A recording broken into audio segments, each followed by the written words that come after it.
అందరికీ నమస్కారం.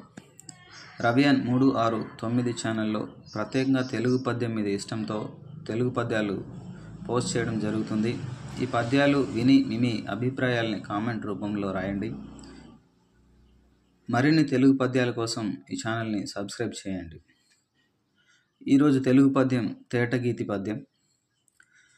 బీరకాయ గుమ్మడికాయ తీగలల్లు కాకర పెసర చిక్కుడుకాయ చెట్లు గడ్డివాముల దగ్గర అల్లుకొనగా చూడగా బహుముచ్చటగొల్పు మనకు చూడగా బహుముచ్చటగొల్పు మనకు.